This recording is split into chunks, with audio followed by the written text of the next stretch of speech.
अलैक दोस्तों और वेलकम है आपका बुक एंड बियॉन्ड पर। आज मैं आपसे एक सवाल पूछना चाहता हूं। अगर आपको सुबह एक कॉल आए और वो आपसे कहे कि अगले 24 घंटे आपकी जिंदगी के आखिरी घंटे हैं, तो आप क्या करेंगे? आप अपने दोस्तों से मिलेंगे, अपने परिवार को अलविदा कहेंगे, या फिर डर के मारे एक कमरे में बंद हो जाएंगे? ये सिर्फ एक सवाल नहीं, बल्कि एडम सिल्वेरा की हार्ट ब्रेकिंग और खूबसूरत book they both die at the end का सेंट्रल आइडिया है। और जैसा कि टाइटल कहता है, इसमें कोई स्पॉइलर नहीं है।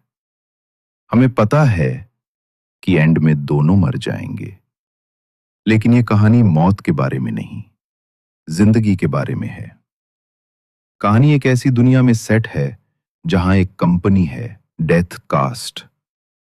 इनका काम सिंपल है, जिस दिन आपकी मौत होनी है ये आपको मिडनाइट के बाद कॉल करके इन्फॉर्म कर देते हैं। ये नहीं बताते कि कैसे या कब, बस ये कि आज आपका आखिरी दिन है।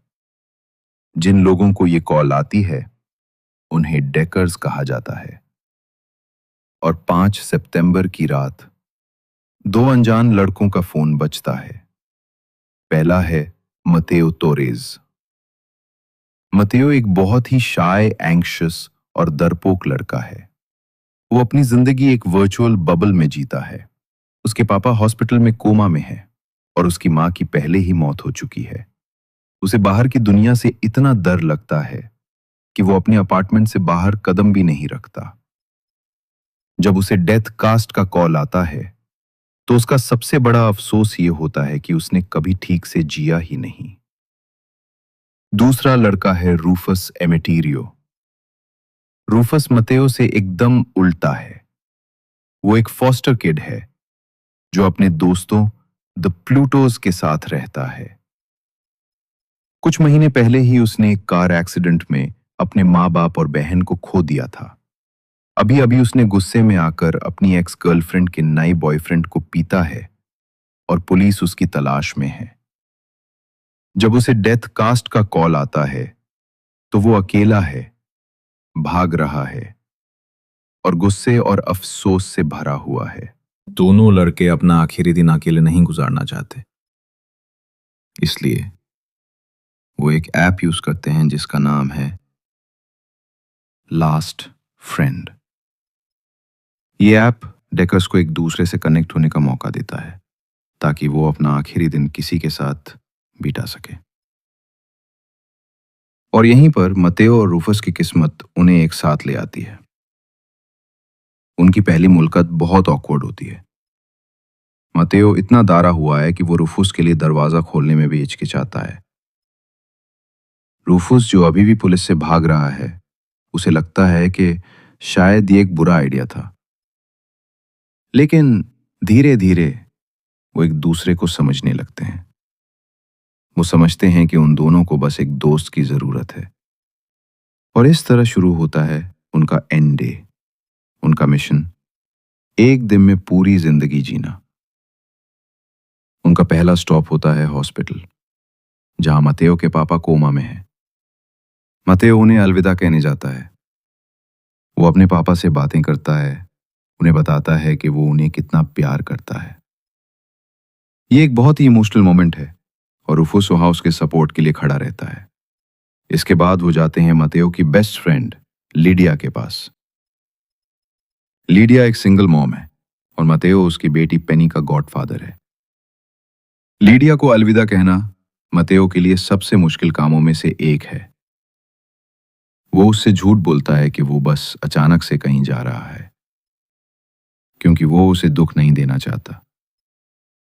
फिर रूफस उन्हें एक ऐसी जगह ले जाता है जहां डेकर्स अपनी आखिरी ख्वाहिशें पूरी कर सकते हैं। वहां मतेओ, जो हमेशा डर में जीता था, वर्चुअल रियलिटी में स्काई डाइविंग करता है। वो पहली बार डर का सामना करता है। दिन गुजरता जाता है और उनका रिश्ता गहरा होता जाता है। वो अपनी लाइफ की कहानियां शेयर करते हैं, अपने डर, अपने सपने, सब कुछ। वो एक दूसरे को ऐसी चीजें बताते हैं जो उन्होंने कभी किसी को नहीं बताई। रूफुस मतेओ को अपने बबल से बाहर निकालना सिखाता है और मतेओ रूफुस को उसका गुस्सा शांत करना और वल्नरेबल होना सिखाता है। वो रूफुस के फॉस्टर दोस्तों द प्लूटोज से मिलते हैं और उसके लिए एक जीते जी फ्यूनरल ऑर्गेनाइज करते हैं जहां सब उसके बारे में अच्छी बातें करते हैं। शाम तक ये दो अनजान लड़के अब अनजान नहीं थे, वो बेस्ट फ्रेंड्स बन चुके थे और शायद उससे भी ज्यादा। वो एक क्लब में जाते हैं जहां वो खुलकर नचते हैं, गाते हैं और उस रात को ऐसे जीते हैं जैसे कोई कल है ही नहीं। और वहीं वो रियलाइज करते हैं कि उन्हें एक दूसरे से प्यार हो गया है। वो अपना पहला और आखिरी किस शेयर करते हैं। रात के आखिरी पलों में वो ठग कर मटेओ के अपार्टमेंट में वापस आते हैं। उन्हें लगता है कि उन्होंने मौत को हरा दिया, उन्होंने इतना कुछ कर लिया था। वो एक साथ है। मटेओ रूफस के लिए चाय बनाने किचन में जाता है। वो आदत के मुताबिक स्टव चालता है और तभी एक गैस एक्सप्लोजन होता है। एक छोटी सी रोजमर्रा की गलती और मटेओ की वही मौत हो जाती है। उसकी मौत किसी कार क्रैश या गोली से नहीं, बल्कि एक सिंपल एक्सीडेंट से होती है। वो मारता है जैसे उसने अपनी पूरी जिंदगी गुजारी थी अपनी अपार्टमेंट में, लेकिन इस बार वो मारने से पहले जीना सीख चुका था। रूफस का दिल टूट जाता है।